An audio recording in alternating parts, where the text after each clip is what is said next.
शुभोदय बच्चों। आज की इस अवधि में हम पाठ 13 यानी कविता साथ ही हाथ बढ़ाना, इस कविता को हम क्या करेंगे, सुनेंगे।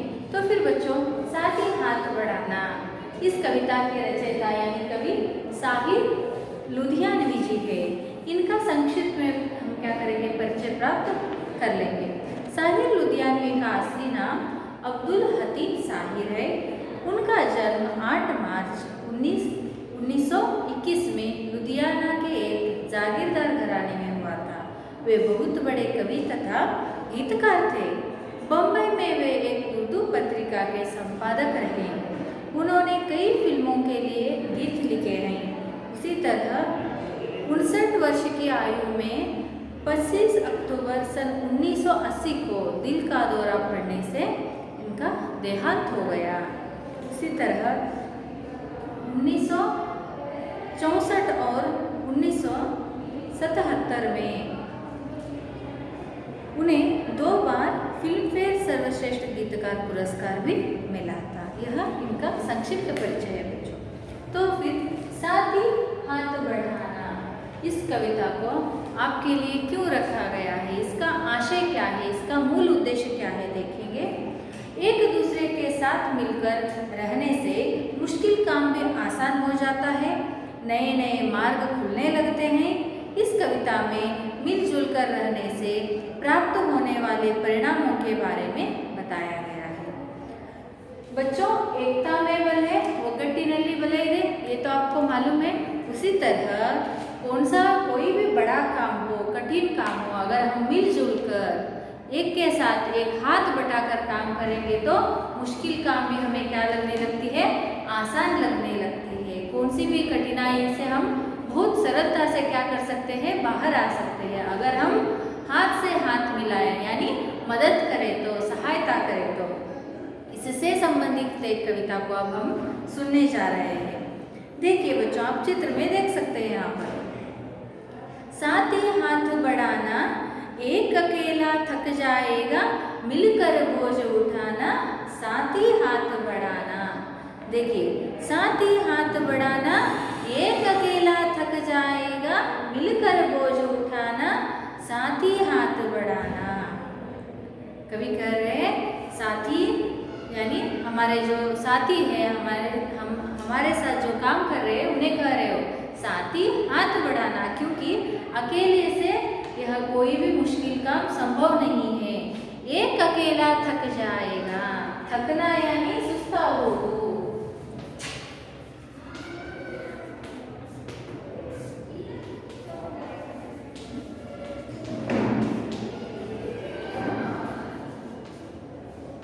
सुस्ता हो, एक अकेला थक जाएगा, मिलकर बोझ उठाना, यहाँ पर बोझ यानी भार।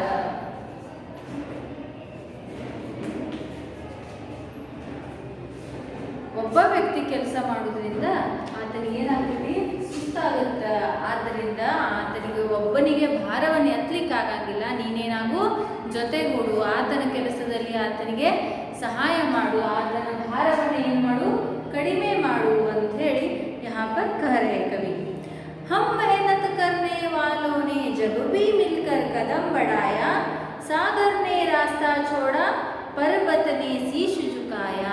देखिए आगे क्या करते हैं, हम मेहनत करने वालों ने, मेहनत करने वाले यानी परिश्रम करने वाले, काम करने वाले, जब भी मिलकर कदम बढ़ाया, जो मेहनती लोग रहते हैं, परिश्रम करते रहते हैं, वो जब साथ में मिलकर आगे बढ़ते हैं तो कदम यानी ಹೆಜ್ಜೆ, मिलकर कदम बढ़ाया, ಕೂಡ್ಕೊಂಡು ಹೆಜ್ಜೆಯನ್ನು ಮುಂದಿಟ್ರ, ಪರಿಶ್ರಮ ಮಾಡೋರೆಲ್ಲರೂ ಕೂಡ್ಕೊಂಡು ಹೆಜ್ಜೆಯನ್ನು ಮುಂದಿಟ್ರು, ನಡೀತಾ ಹೋದ್ರು ಅಂದ್ರೆ ಏನಾಗುತ್ತಂದ್ರ सागर ने रास्ता छोड़ा। देखिए बच्चों, यहाँ पर क्या कर रहे कवि, सागर ने रास्ता छोड़ा। आप सागर की कल्पना कर सकते हैं। सागर को आप जितनी दूर तक, जहाँ तक आपके आंख पहुँचते ना, वहाँ तक आप देख सकते हैं। सागर पूरा का पूरा दूर तक दिखता है, वहाँ तक पानी रहता है। अगर हम वहाँ पर चलकर नहीं जा सकते बच्चों, है ना, या चलकर जा सकते हैं, नहीं, हम अकेले वहाँ पर चलकर नहीं जा सकते, बहुत गहराई होती है। सागर को देखने से मन आनंदित भी होता है, उसी तरह हमें डर भी लगता है। लेकिन यहाँ पर कवि कहते हैं अगर हम मेहनत भी है, हम सभी मेहनत करने वाले मिलकर आगे कदम बढ़ाए, तो हम मिलकर आगे चले तो सागर भी हमें क्या करता है, रास्ता दिखाता है। चलने के लिए, आगे जाने के लिए सागर हमें रास्ता छोड़ता है कहते हैं, यानी मुसीबत का सामना हमें करना चाहिए। इस तरह कवि कहते हैं सागर ने रास्ता छोड़ा। अगर हम मिलकर आगे चले तो, मिलकर कदम बढ़ाए तो सागर क्या करेगा, हमें रास्ता छोड़ेगा। पर्वत ने शीश झुकाया। देखिए यहाँ पर पर्वत यानी पर्वत, शीश, शीश यानी शीश, ತಲೆ ಬಾಗುವುದು, झुकाया ಅಂದ್ರೆ ಬಾಗುವುದು. ಒಂದು ವೇಳೆ ನಾವು ಒಗ್ಗಟ್ಟಿನಿಂದ ಹೋದ್ರೆ ಸಾಗರವು, ಸಮುದ್ರವು ನಮಗೆ ಹಾದಿಯನ್ನು ಬಿಡ್ತೈತಿ, ಹೋಗ್ಲಿಕ್ಕೆ ಹಾದಿ ತೋರಿಸ್ತೈತಿ. ಅದೇ ರೀತಿ ಪರ್ವತಗಳು ಕೂಡ ನಮ್ಮ ಒಗ್ಗಟ್ಟನ್ನು ನೋಡಿ ನಮ್ಗೆ ತಲೆ ಬಾಗ್ತಾವು ಅಂತ ಹೇಳಿ ಸಾಹಿತ್ಯ ಲುಧಿಯಾನಿಯವರು ಹೇಳ್ತಾರೆ. ಪರ್ವತನೇ ಶೀಸ್ झुकाया. ಪರ್ವತ ಕೂಡ ನಮ್ಮ ಒಂದು ಒಗ್ಗಟ್ಟನ್ನು ನೋಡಿ ತಲೆ ಬಾಗುತ್ತೆ ನಮ್ಗೆ ಅಂತ ಹೇಳಿ. फौलादी है सीने अपने, फौलादी है बाहें. यहाँ पर फौलाद यानी कब्बिಣ, ಗಟ್ಟಿಯಾಗಿರ್ತಕ್ಕಂಥದ್ದು.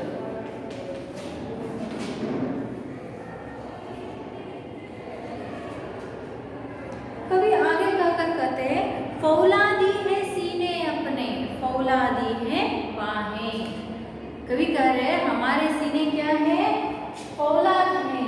ನಮ್ಮ ಎದೆ, ನಮ್ಮ ಮನಸ್ಸು, ನಮ್ಮ ಹೃದಯ ಕಬ್ಬಿಣದಂಗ ಗಟ್ಟಿಯಾಗಿದೆ.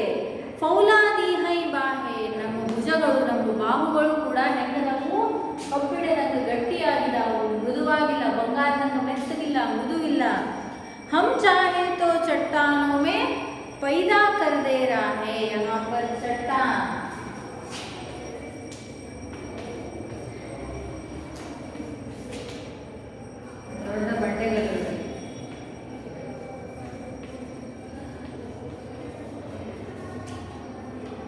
कवि कहते हैं हमारे सीने फौलाद है और हमारे बाहें भी.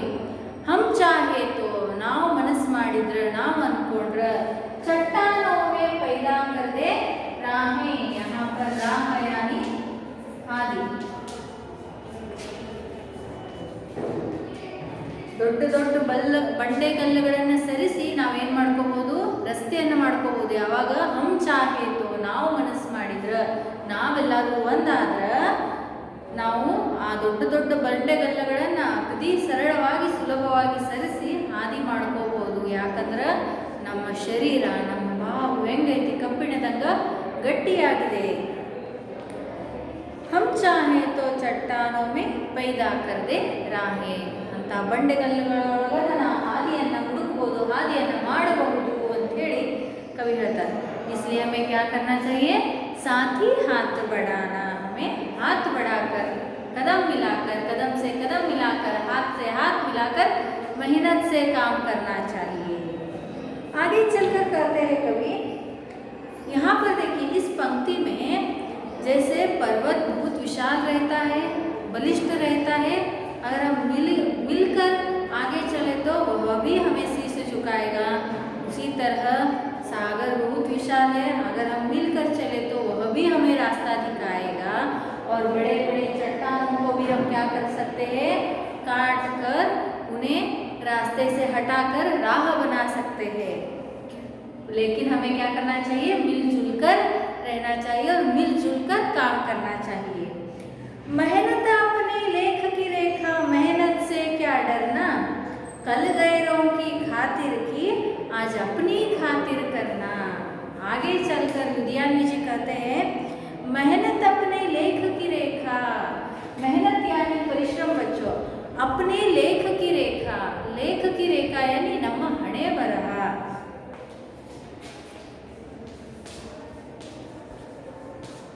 लेख की रेखा यानी किस्मत.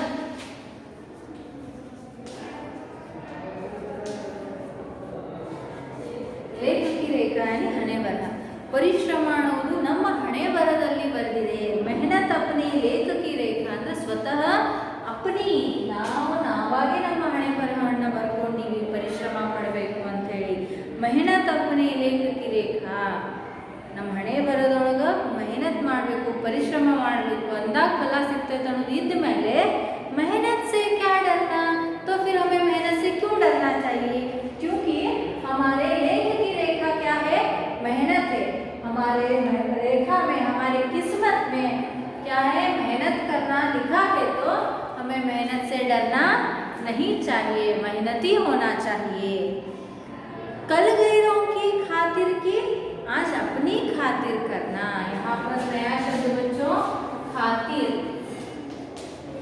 खातिर यानी गोस्कर। देखिए कल गैरों की खातिर की, अब तक हमने क्या किया? दूसरों के लिए काम किया।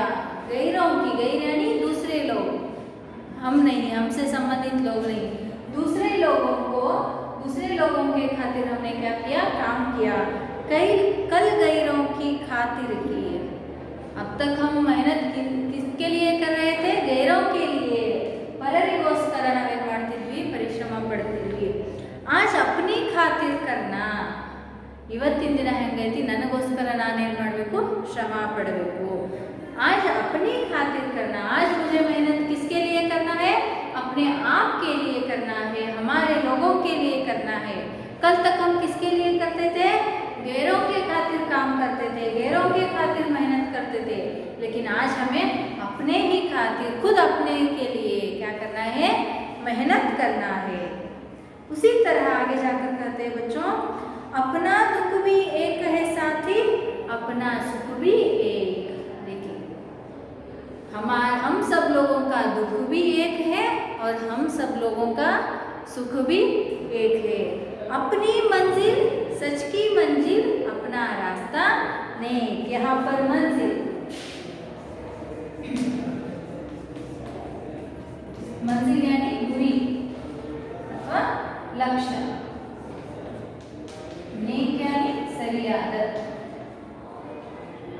ಅಥವಾ ಒಳ್ಳೆಯ।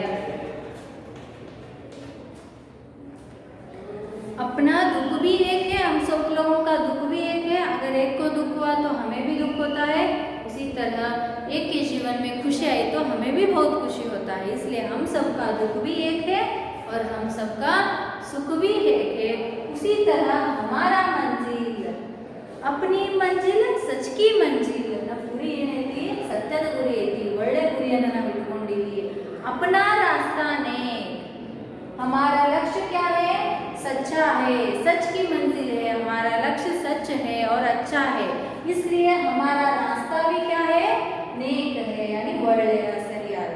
हमारी मंजिल क्या है? सत्य की मंजिल है, सच की मंजिल है, इसीलिए हमारा रास्ता भी क्या है बच्चों?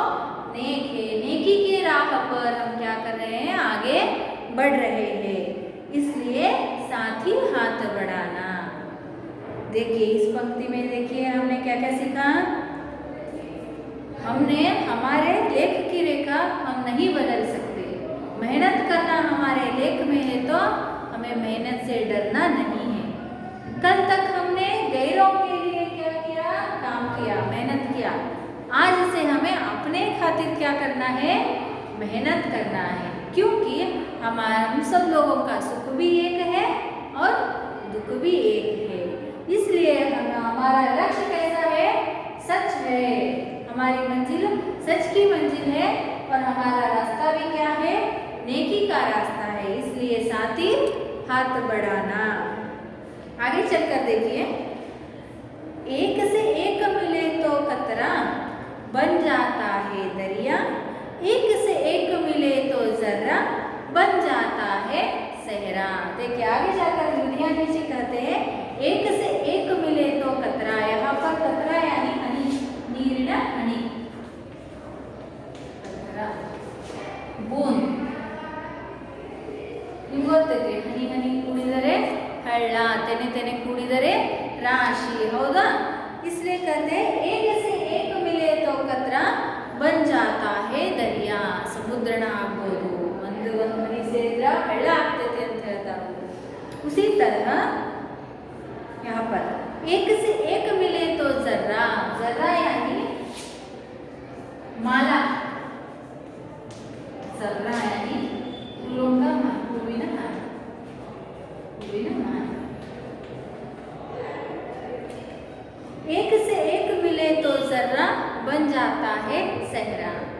देखिए, जब दूल्हे की शादी रहती है, शादी दूल्हे की ही रहती है, जब शादी करने वाला जो व्यक्ति रहता है ना, उसे ही हम दूल्हा कहते हैं।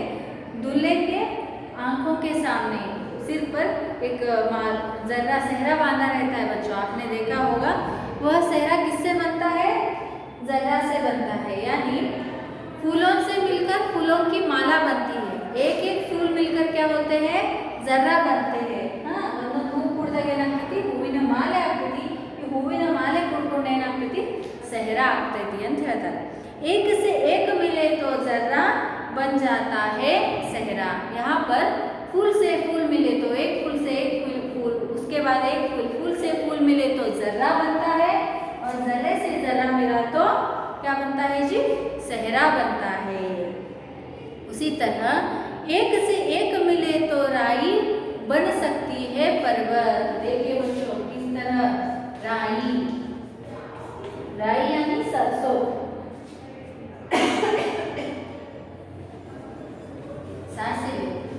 ಸಾಸಿವೆ ಎಷ್ಟಿರ್ತದೆ ನೋಡ್ರಿಲ್ಲ, ಜೀರಿಗೆ ಸಾಸಿವೆ ಅಂತ ಇಷ್ಟು ಸಣ್ಣದಿರುತ್ತೆ। अगर एक से एक राई मिले तो पर्वत बन सकता है। पर्वत ಎಷ್ಟು ವಿಶಾಲ ಐತಿ, ಎಷ್ಟು ಬಲಿಷ್ಠ ಐತಿ, ನಿಮ್ಮ ಕಣ್ಣಿಗೆ ಕಾಣ್ತೈತಿ। ಪರ್ವತ ಅಂದ್ರೆ ನೀವು ಹಿಂಗೆ ನೋಡೋದಿಲ್ಲ, ಎತ್ತರಕ್ಕೆ ನೋಡ್ತೀರಿ। ಸಾಸಿವೆ ಅಂದರೆ ಸಾಸಿವೆ ಕಾಳು ಎಷ್ಟು ಸಣ್ಣದಿರ್ತೈತಿ, ಹಿಂಗೆ ನೋಡಬೇಕು।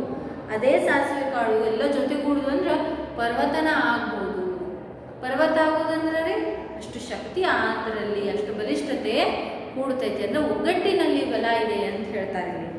एक से एक मिले तो राई बन सकती है पर्वत। अगर हम मिलजुल कर काम करें तो पर्वत हमसे शीश झुकाएगा। एक से एक मिले तो इंसान बस में कर ले किस्मत। देखिए, अगर इंसान, यहाँ पर 13वां इंसान यानी मनुष्य, अगर एक से एक इंसान मिलजुल कर रहने लगे तो बस में कर ले किस्मत। बस में करना ಅಂದ್ರೆ ವಶದಲ್ಲಿ ಇಟ್ಕೊಳ್ಳೋದು। बस में यानी वाहन में नहीं बच्चों, बस में वशದಲ್ಲಿ। अगर इंसान चाहे तो एक से एक इंसान मिले तो हम सब मिल गए तो हमें किसमें बस में कर सकते हैं? किस्मत। किस्मत यानी भाग्य, नसीब, किस्मत।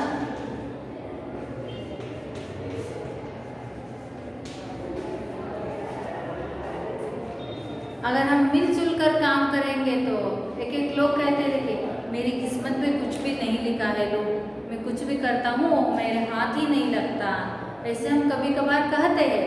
लेकिन जब हम एक से एक मिले तो मिलजुल कर रहे तो उस किस्मत को ही हम क्या कर सकते हैं? बदल सकते हैं, उसे अपने बस में कर सकते हैं। जैसा चाहे वैसे अपनी किस्मत को हम क्या कर सकते हैं? एक अच्छा रूप दे सकते हैं। क्योंकि हमें कब यह सब कब संभव है बच्चों? हमें मिलजुल कर जब रहेंगे ना, तब यह सब करना संभव है।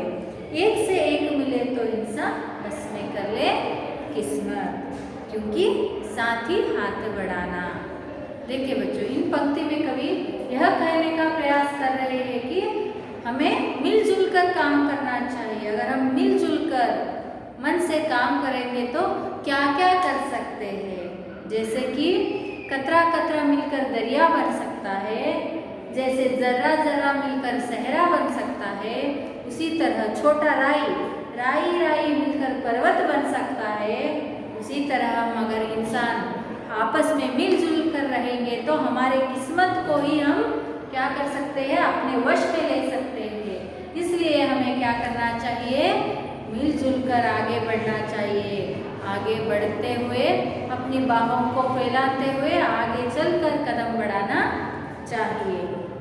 इस तरह कवि एकता में जो लाभ है, एकता में जो बल है और एकता में जो खुशी है, इसका विवरण इस कविता के द्वारा हमें क्या कर रहे हैं जी?